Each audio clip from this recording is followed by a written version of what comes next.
Hello दोस्तों, आपका फिर से स्वागत है आज की हमारी न्यू वीडियो में। तो चलिए शुरू करते हैं आज की हमारी न्यू वीडियो। सबसे पहले अब हम इसमें देखने वाले हैं एरर। ठीक है, तो एरर किस तरीके से कैलकुलेट करते हैं। सपोज कर लो हमारे पास कोई क्वांटिटी या ट्रू वैल्यू हमारे पास ये दे रखी है x। ठीक है, इसके जो मेजरमेंट आए हैं वो आए हमारे x1 x2 x3। मतलब हमने इस x को मेजर किया तो ये x ना आकर के x1 आया, मतलब कुछ इस वैल्यू से हट करके कुछ वैल्यू आई, जैसे x1 x2 x3। ठीक है, तो इसका आप अगर आपको एरर निकालनी है या रिलेटिव एरर निकालनी हो या परसेंटेज एरर निकालनी हो तो किस तरीके से निकाल सकते हो। तो सबसे पहला स्टेप आपको क्या करना होगा कि जितनी भी वैल्यूज़ हैं उनका आपको मीन निकालना पड़ेगा। तो हमने मान लिया कि 3 वैल्यू थी, उनका मीन आया x1 plus x2 plus x3/3। तो ये 3 थी, 3 का डिवाइड कर दिया तो ये इसका क्या निकल के आ गया, मीन वैल्यू। इसके बाद का जो सेकंड स्टेप है इसमें निकालना पड़ेगा आपको एब्सोल्यूट एरर। तो एब्सोल्यूट एरर किस तरीके से निकालोगे, एब्सोल्यूट एरर को हम बोल देंगे डेल्टा एक्स। ठीक है, अगर वो हमारी x1 है तो हम क्या करेंगे, x1 में से x मीन को घटा देंगे तो ये हमारा डेल्टा x1 आ जाएगा। हो सकता है ये वैल्यू प्लस आए, हो सकता है ये माइनस आए। ठीक है, ऐसे ही हम डेल्टा x2 निकालेंगे तो x2 minus x mean, delta x3 निकालेंगे तो x3 माइनस एक्स है। ठीक है, ये करने के बाद में आपको क्या करना है, आपको निकालना पड़ेगा मीन एब्सोल्यूट एरर। वो कैसे निकालोगे, जो भी आपने एब्सोल्यूट एरर निकाली है delta x1 delta x2 delta x3, इनका आपको निकालना पड़ेगा मीन। तो ये हो जाएगी आपकी मीन एब्सोल्यूट एरर। अब इसको आप मॉडुलस में रखोगे, क्यों, क्योंकि हो सकता है ये नेगेटिव भी आए। ठीक है, जब नेगेटिव आएगा तो इसको मॉडुलस में रखोगे तो ये ऑटोमेटिक पॉजिटिव हो जाएगा। तो ओवरऑल ये वैल्यू आपकी किस में आएगी, प्लस में आएगी। अब आपने डेल्टा एक्स मीन निकाल लिया, मतलब मीन एब्सोल्यूट एरर निकाल दिया, और आपने एक निकाला था एक्स मीन। तो अब हमें निकालना है रिलेटिव एरर। तो रिलेटिव एरर क्या हो जाएगी, delta x mean upon x mean. तो हमने ये लिखा है delta x mean upon x mean, तो ये हो जाएगी आपकी रिलेटिव एरर। अगर इसी का अगर परसेंटेज रिलेटिव एरर निकालनी है तो आपको क्या करना है, सिर्फ इसमें 100 का मल्टीप्लाई कर देना है और ये आ जाएगा आपका रिलेटिव परसेंटेज एरर। तो ये टोटल 5 स्टेप्स हैं। पहले स्टेप्स में आपको मीन वैल्यू निकालनी है, फिर एब्सोल्यूट एरर निकालनी है, फिर मीन एब्सोल्यूट एरर निकालनी है, उसके बाद रिलेटिव एरर, फिर उसके बाद आप इसकी परसेंटेज रिलेटिव एरर निकाल सकते हो। अब हम देखने वाले हैं प्रोपोगेशन ऑफ एरर। ठीक है, सबसे पहले हमें दे रखा है एडिशन। तो सपोज कर लो ये x1 का जो वैल्यू है वो है a plus minus delta A, x2 b plus minus delta b। ठीक है, ये एरर दे रखी है इसके साथ में।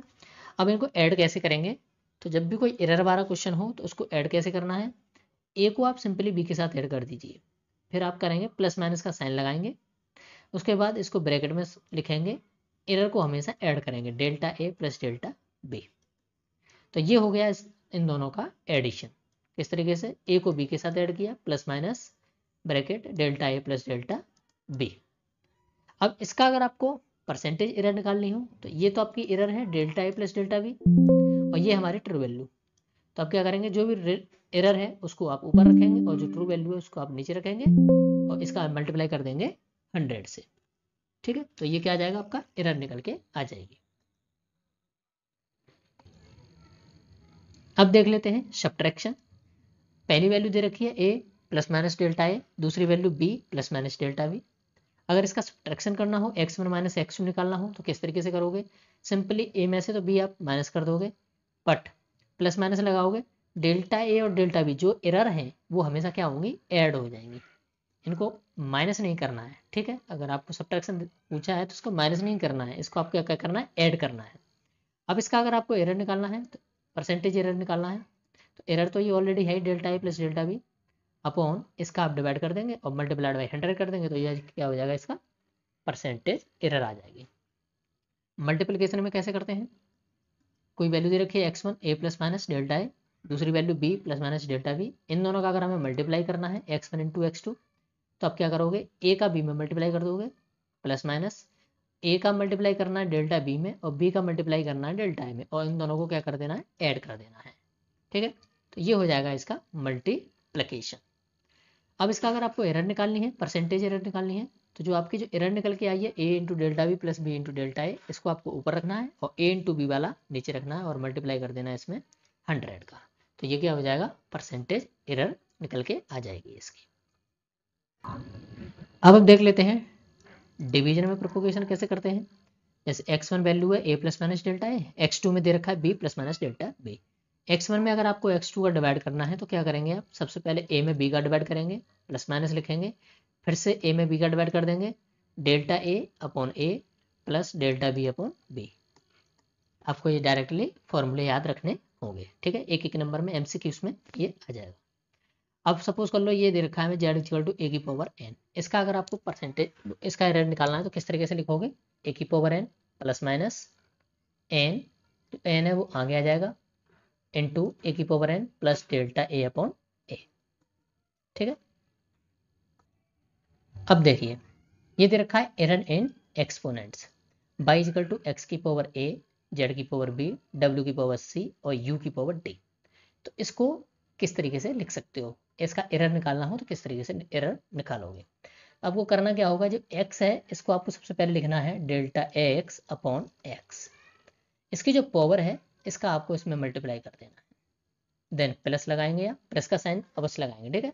फिर जेड को लिखना है डेल्टा जेड अपॉन जेड, इसकी जो पावर है इसका इसमें मल्टीप्लाई कर देंगे। अब डिवीजन में दे रखा है डब्ल्यू की पावर सी, तो आपको माइनस नहीं करना है, आपको इसको करना है plus, C into delta W upon W, plus ऐसे डी दे रखा है D into delta U upon U. तो ये तो आपकी हो जाएगी एरर, ठीक है। अगर आपको परसेंटेज एरर निकालनी है तो आपको कुछ नहीं करना है, इसमें डायरेक्ट 100 का मल्टीप्लाई कर देना है। तो a into delta x upon x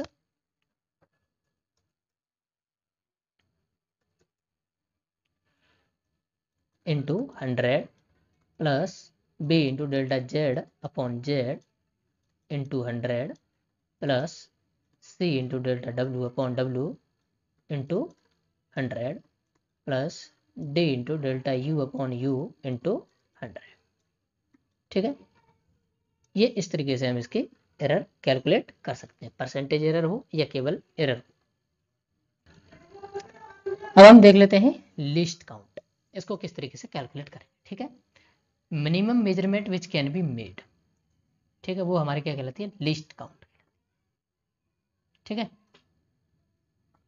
अब जैसे हमें दे रखा है हमारा कोई एक मीटर स्केल है, ठीक है, इसमें एक ये हमारा 1 सेंटीमीटर का दे रखा है, ये एक हमारा 1 सेंटीमीटर का पार्ट है, इसमें कितने डिवीजन होंगे, टोटल 10 डिवीजन होंगे, ठीक है। तो अब ये मिनिमम कितना मेजर कर सकता है निकालना है, इसमें 10 पार्ट्स हैं, ठीक है, 1 सेंटीमीटर में। तो ये मिनिमम जो मेजर करेगा 1 सेंटीमीटर में 10 का डिवाइड करेंगे तो वो मिनिमम मेजर कर देगा 0.1 सेंटीमीटर। कितना मेजर करेगा, 0.1 सेंटीमीटर, या आप इसको लिख सकते हो 1 mm। क्यों, 1 सेंटीमीटर इक्वल टू होता है 10 mm, तो 10 का इसमें मल्टीप्लाई कर देते हैं तो ये हो जाएगा 1 mm। तो इसके जो मीटर स्केल होता है वो मिनिमम मेजरमेंट कितना कर सकता है, 1 mm का, इससे कम नहीं कर सकता, ठीक है। तो अब अगर हमें पॉइंट डेसिमल में भी अगर मेजर करना है किसी इंस्ट्रूमेंट को, ठीक है, तो उसके लिए हमें चाहिए दूसरे स्केल, मीटर स्केल से हमारा काम नहीं चलेगा। तो चलिए देखते हैं। तो अभी हमने देखा मीटर स्केल से हम सिर्फ कितना 1 mm तक मेजर कर सकते हैं, ठीक है। वर्नियर कैलिपर जो होता है इसकी जो लीस्ट काउंट होती है वो होती है 0.1 mm, उसमें कितना था 1 mm, इसमें कितना हो गया 0.1 mm, मतलब ये और अच्छे से एक्यूरेटली मेजर कर सकता है। अब ये क्या क्या मेजर कर सकता है पहले ये देख लेते हैं। एक तो ये मेजर लेंथ को मेजर कर सकता है, diameter of small spherical body को भी मेजर कर सकता है, internal diameter of hollow cylinder, depth of glass या बीकर को भी ये मेजर कर सकता है, ठीक है। तो अब होता क्या है कि 1 mm में इसके 10 पार्ट होते हैं, कितने पार्ट होते हैं 10 पार्ट, तो 10 का डिवाइड करेंगे तो इसकी जो लिस्ट काउंट निकलेगी वो कितनी आ जाएगी 0.1 mm। अब हम देख लेते हैं इसके फॉर्मूले किस तरीके से ड्राइव कर सकते हैं। सपोज कर लो ये हमारा मेन स्केल है और ये हमारा वर्नियर स्केल है। वर्नियर स्केल क्या होता है, वो मूवेबल होता है मेन स्केल पर, ठीक है। अब इस पर कुछ डिवीजन बने हुए होते हैं, जैसे ये डिवीजन बने हुए हैं, ये हमारे मेन स्केल पर डिवीजन बने हुए हैं, ठीक है। ऐसे ही वर्नियर स्केल पर भी डिवीजन बने हुए होते हैं, ठीक है। हमने मेन स्केल को इसको शॉर्ट में लिख दिया MS, वर्नियर स्केल को लिख दिया VS।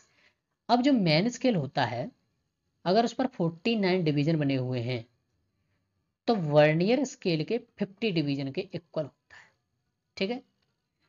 मतलब मेन स्केल के 49 डिवीजन वर्नियर स्केल के 50 डिवीजन के बराबर हो, मतलब इसमें वर्नियर स्केल डिवीजन में एक डिवीजन ज़्यादा हुआ, हो सकता है और थोड़े से ज़्यादा हो, ठीक है। तो इसमें डिवीजन कम होंगे और इसमें डिवीजन उतने ही पार्ट में ज़्यादा डिवीजन होंगे। तो ये होती है इसकी स्ट्रक्चर। तो हमने एक फॉर्मूला बनाया, जो 50 वर्नियर स्केल के जो डिवीजन है वो 49 मेन स्केल डिवीजन के इक्वल हैं।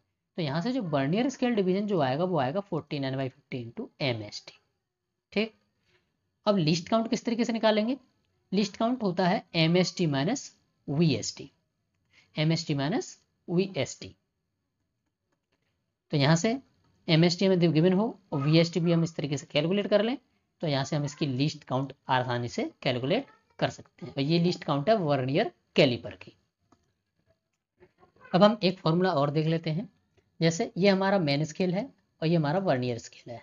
सपोज कर लो वर्नियर स्केल पर n डिवीजन्स हैं, तो इसका मतलब ये हो गया कि जो मेन स्केल होगा उसमें एक डिवीजन कम होगा। कितने डिवीजन कम होंगे? एक डिवीजन कम होगा। तो हमने इसका लिख दिया n-1। तो n के जो वर्नियर स्केल के डिवीजन है, n वर्नियर स्केल डिवीजन किसके साथ कोइंसाइड कर रहे हैं? n-1 मेन स्केल डिवीजन के साथ। तो यहाँ से VST जब निकालेंगे तो ये आ जाएगा n-1/n MST।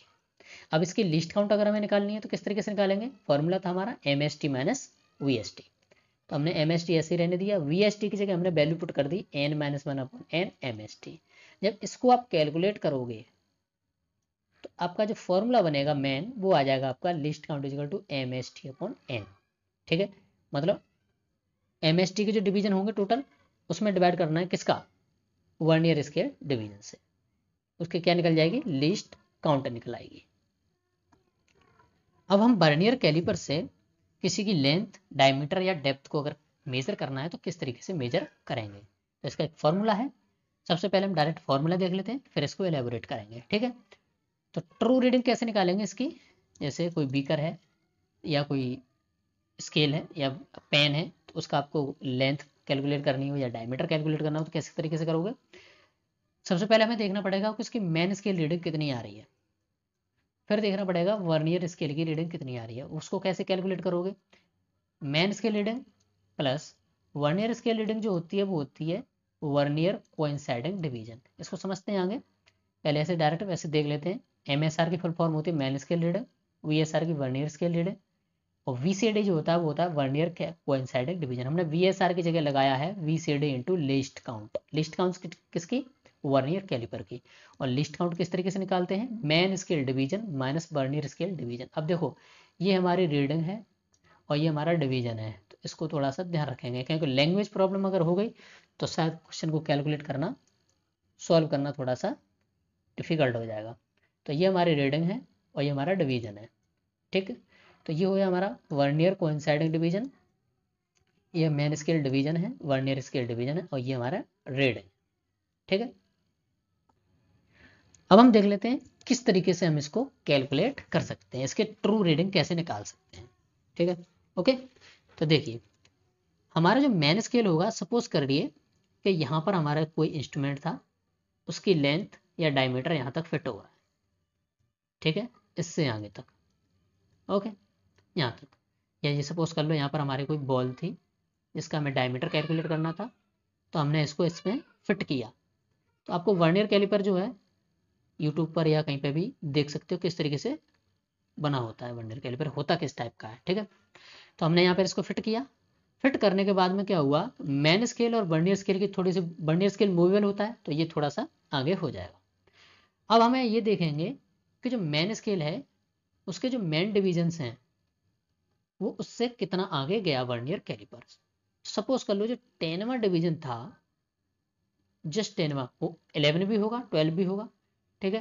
तो हमने देखा कि जस्ट कौन से डिवीजन को ये वर्नियर के स्केल क्रॉस कर रहा है, तो जस्ट जो है वो हमारा 10वां या 10वां डिवीजन जो है उसको ये क्रॉस कर गया। कौन? Vernier scale. तो जो मेन स्केल रीडिंग जो बनेगी वो हमारी हो जाएगी 10। कितनी हो जाएगी? 10। तो यहाँ मैंने लिखा भी है वर्नियर स्केल ने मेन स्केल को क्रॉस कर दिया है। कौन से डिवीजन के बाद? 10 डिवीजन के बाद। तो ये मेन स्केल रीडिंग बनेगी, नॉट मेन स्केल डिवीजन। ये क्या बनेगी? हमारी मेन स्केल रीडिंग। क्योंकि ट्रू वैल्यू जब हम निकालते हैं, ट्रू रीडिंग निकालते हैं तो फॉर्मूला होता है हमारा MSR plus VSR, main scale reading plus vernier scale reading. तो हमने MSR तो कैलकुलेट कर लिया, किस तरीके से निकाल सकते हैं, मतलब वर्नियर स्केल मेन स्केल के जिस डिवीजन को जस्ट क्रॉस करेगा तो मेन स्केल का जो डिवीजन होगा वो हमारा क्या बन जाएगा, मेन स्केल रीडिंग बन जाएगी। ओके, अब हम देखते हैं वर्नियर कोइंसाइडिंग डिवीजन किस तरीके से कैलकुलेट करेंगे, क्योंकि VSR तो कुछ निकालते हैं नहीं, अगर दे रखा है तो अच्छी बात है, अदरवाइज VSR होता है हमारा vernier coinciding division into least count. ठीक है, अगर आपका वर्नियर कैलिपर है तो हो सकता है कि आपको आंसर वो क्वेश्चन में दे रखा हो कि लीस्ट काउंट इतनी है, अदरवाइज आपको कैलकुलेट करनी पड़ेगी। ठीक है, देख लेते हैं। तो वर्नियर कैलिपर, जो वर्नियर कोइंसाइडिंग डिवीजन है उसको किस तरीके से देखेंगे। अब यहाँ मैंने लिखा है वर्नियर स्केल जो है मेन स्केल के जिस डिवीजन के साथ कोइंसाइड करेगा। ठीक है, वर्नियर स्केल का जो डिवीजन है, कोई एक डिवीजन है, सपोज कर लो ये वाला, ठीक है, मेन स्केल के इस डिवीजन के साथ कोइंसाइड कर गया। वर्नियर स्केल का मेन स्केल के साथ जो डिवीजन कोइंसाइड करेगा वो हमारा हो जाएगा वर्नियर कोइंसाइडिंग डिवीजन। ठीक है, यहाँ पर वर्नियर स्केल के डिवीजन से कोई लेना देना नहीं है हमें, अभी भी हमारा किससे चल रहा है, मेन स्केल से सारा काम हो रहा है। ठीक है, मेन स्केल का जो 10वां है वो मेन स्केल रीडिंग बनाएगा। 6वां डिवीजन जो है 10 के बाद जो छोटे छोटे खाने होते हैं उनकी बात हो रही है, न कि 10, 11, 12, 13, 14। ठीक है, 10 के बाद जो छोटे छोटे खाने होंगे वो उनमें से कौन सा डिवीजन इसको कोइंसाइड करेगा उसकी बात हो रही है ये। तो 6वां डिवीजन कोइंसाइड कर गया तो ये बन जाएगा हमारा वर्नियर कोइंसाइडिंग डिवीजन। तो ये हमारा वर्नियर कोइंसाइडिंग डिवीजन कितना हो गया, 6। अब हमें निकालना है ट्रू रीडिंग, किस तरीके से निकालेंगे, main scale reading plus vernier coinciding division into least count. तो vernier coincide main scale reading आई थी, मेन स्केल रीडिंग आई थी 10 प्लस वर्नियर कोइंसाइडिंग डिवीजन कितना था, 6वां। इसकी लिस्ट काउंट सपोज कर लो दे रखी है 0.02, तो हमने निकाला 10 प्लस 0.12, ये हो जाएगी हमारी 10 प्लस 12 ट्रू रीडिंग। तो इस तरीके से हम वर्नियर कैलिपर से किसी भी क्वेश्चन को सॉल्व कर सकते हैं। आप इसको दोबारा देखेंगे तो आपको अच्छे से समझ में आ जाएगा। तो दोस्तों आज की वीडियो में इतना ही, मिलते हैं नेक्स्ट वीडियो में, तब तक के लिए अपना ध्यान रखें, take care and bye bye.